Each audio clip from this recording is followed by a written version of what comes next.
How you doing, folks? This is Pappy Two Bears. Doing something a little different today. Yep, I'm standing out in the woods.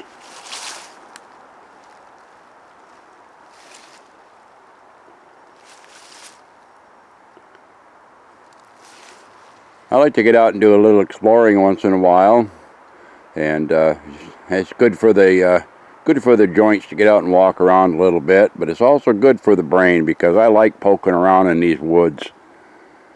I have all of my life. And what's interesting is that the woods that I'm standing in right now, you can hear traffic in the background. It's not far from a road. This is the northern fringes of a 5,000 plus acre state forest here in southeastern Massachusetts. That's also happens to be part of the Bridgewater Triangle area, which has quite a bit of a history. And what's interesting, I'm working on a little question I've had in my mind. I like to follow the big guys, the cryptids that are reported over the years in various different locations and that I've had some experience with growing up on the farm in northern New York by Canada.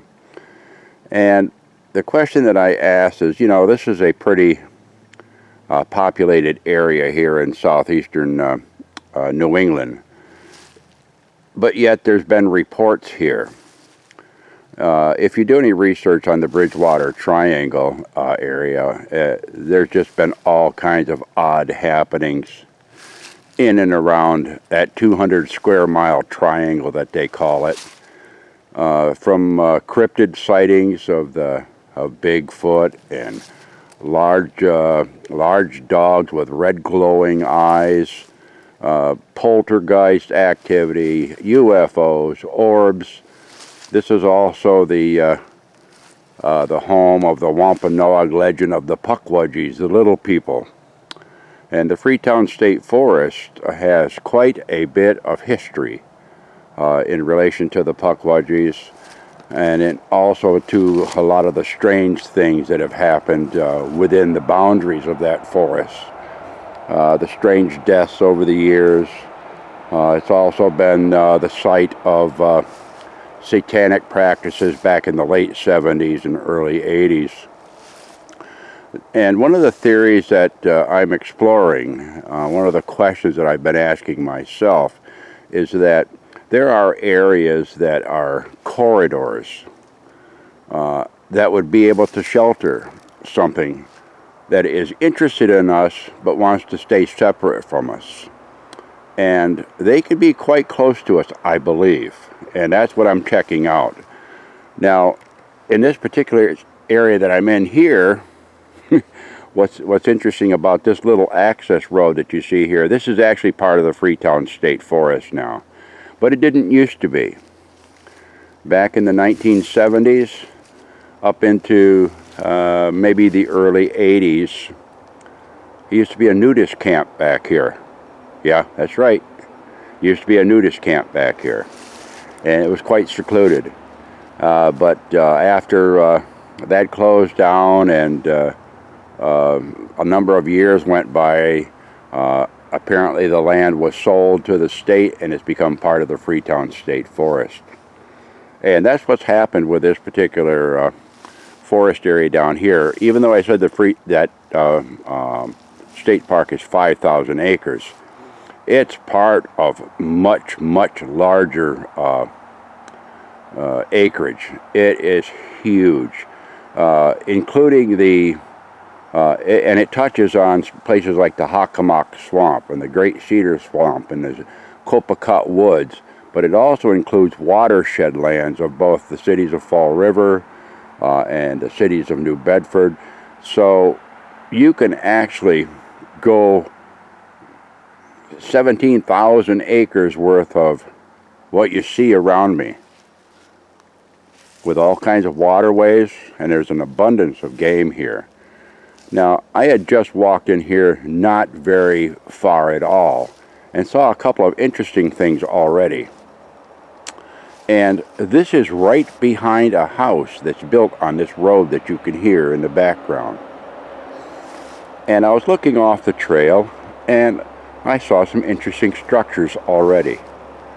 If you can see that arch right there, it has a direct view of the backyard of that house where the children play. It's being held down on that end and pinned. And I says, well, isn't that interesting? And I came over and I looked down at the ground leading in here, and it's not conclusive. But by golly, that sure looks like a big print to me. Now I'm going to put my foot next to it for comparison.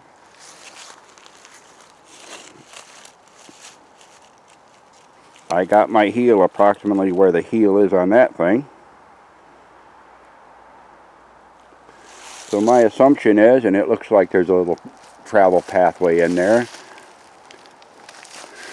and perhaps a little blind area right there that can be used as an observation point. This little trail that I'm on is gated, so there's no vehicles in here at all. There's no vehicles come in here. And then back this way, it goes for acres and acres and acres and goes into wetlands and old cranberry bogs and stuff. So there's plenty of scoot room if there is something here. Oh yeah, this thing that you see standing here, this is my one of my journey staffs, and this is the one that I use when I go out perusing in the woods here, but it's also one that I use sometimes when I go hunting with a rifle. Okay, I call it my thunder stick. And basically what it is just a walking staff, but if you notice at the top it's got the Y on it. And that's so that if I need to use it as a rifle brace, I can just use that as a rifle brace to steady the shots. But it also has a nice little notch for the thumb. Works real good. I call it my thunder staff. It's a work in progress. Well, let's walk out here and see what else we can find. This probably won't be a very long video, but I'll try to make a series of videos. And what I'm attempting to do is I'm going to attempt to start probing around the perimeter of the state forest area and looking specifically for areas that are close to habitation to see whether or not I can find any evidence or any signs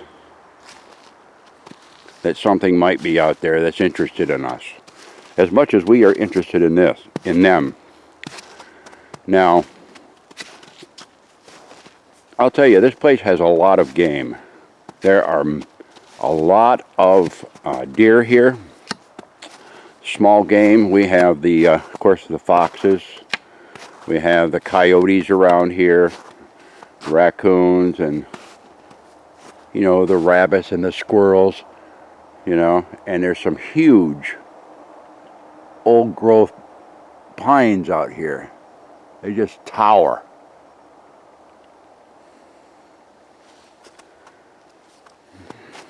So there's plenty for a big predator to eat. This area that we're walking into is where the clearing used to be for the old camp back here, and I'm just checking it out.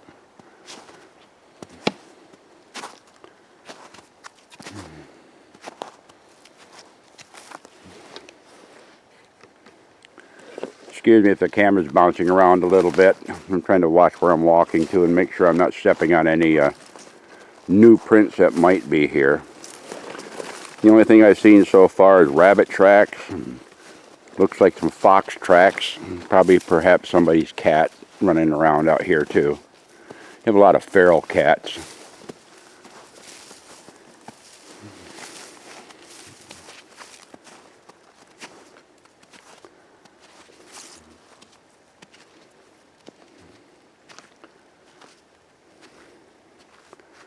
This is crisscrossed with trails. And you see the remnants here, if you see what I'm looking at right there. It looks like a wire coming down. That is a wire. That's from one of the old light poles that they used to have here in this old campsite. It'd be a wonderful place to camp back here, but I don't think they allow camping. I'll have to check with the forest. I mean, if they did, it would be wonderful to come back in here.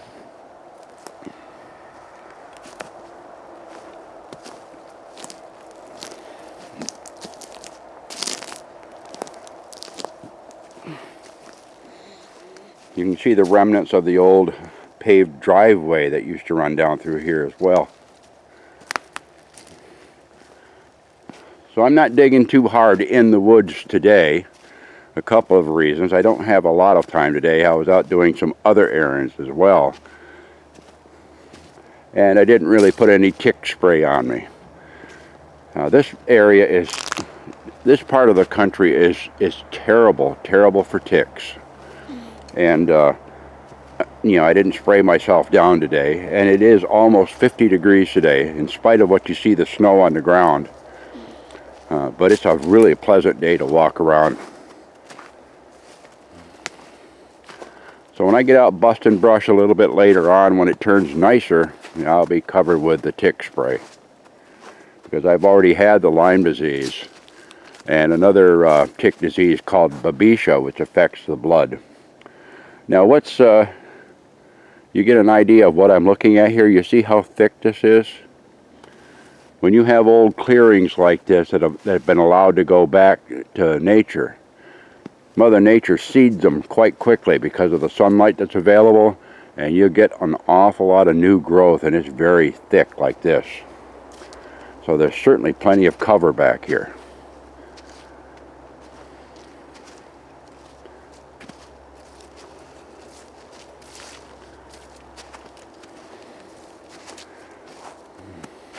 Looks like right now as I walk on the snow, that probably the only one that's walked here before me looks like a fox. Oh, there goes a squirrel. Okay.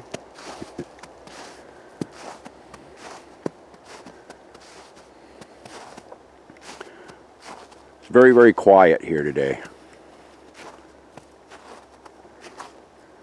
We have rain coming in for this weekend, and temperatures in the 40s, but the potential for snow is always there. Winter's not over yet. It's only January. But we've been fortunate this year. The winter has been mild. In one aspect, it's nice. In the other aspect of the tick population, it's not so nice.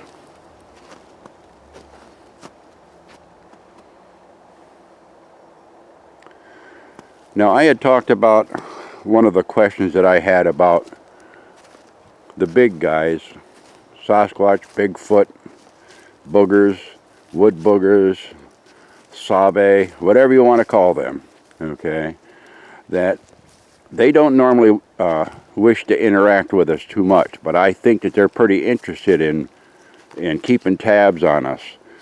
And because I want to check that out, I'm going to play around with a little theory that I have that some of the protected areas that are close to habitation might in fact be safe havens for them. And what am I talking about there? Well, a good example is here in the Northeast where it's heavily wooded like it is. When the interstates and everything go through, there's almost always a corridor, if you will, of stuff that can be just this thick between the lanes of the highways. You got 2 lanes or 3 lanes going one way and 2 lanes or 3 lanes going the other way, and down in the center there's a center island of this stuff. And usually off the road, probably 15-20 yards, there's a fence that goes there, and many times it's just like this on the other side of that fence as well. And I think these guys are smart enough to know that there's certain areas that humans don't go normally. The center mediums of these with this type of growth in it, humans don't go there unless there's been an accident, or perhaps a road maintenance crew would be there. But also the on and off ramps. We like to have these great big clover leaf things here on our interstates. And those clover leaves, where they wind around, lots of times there's this island right in the center of that clover leaf that is on state land or federal land, depending upon the highway, that no one ever goes into. Now, I know that in the city that I live in, one of the off-ramps that comes down that connects to my street in front of my house, there's a deer that comes in there every year and has her fawns in that area because it's protected. So why wouldn't the big guys sit right there and watch us? They could travel at night, no traffic coming, cross the road, we'd never know it. So I'm going to try to explore that out as a possibility. I could be way off base with that, but it's worth at least taking a look at.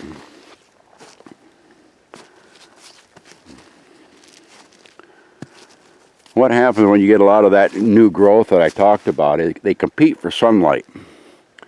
And when they start competing real tough for sunlight, a lot of the smaller ones will die off. And that's what you're looking at here, is a lot of these were once those little pines that we walked through back there. And they started dying off. Some of them make pretty doggone good teepee poles.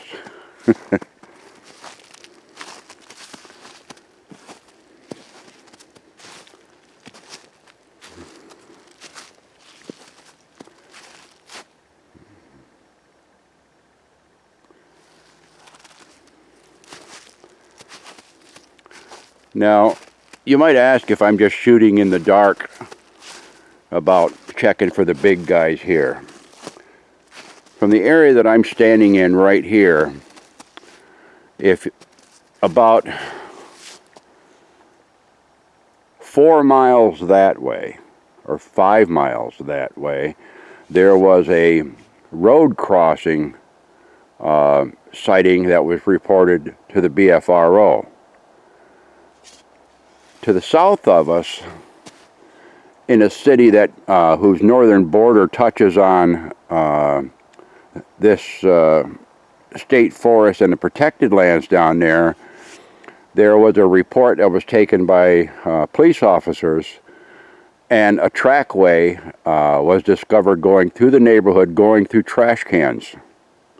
Both of those are on BFRO reports. So there is some history here. So I'd like to have you just kind of hang around with me. Who knows what we might find as we probe in and out.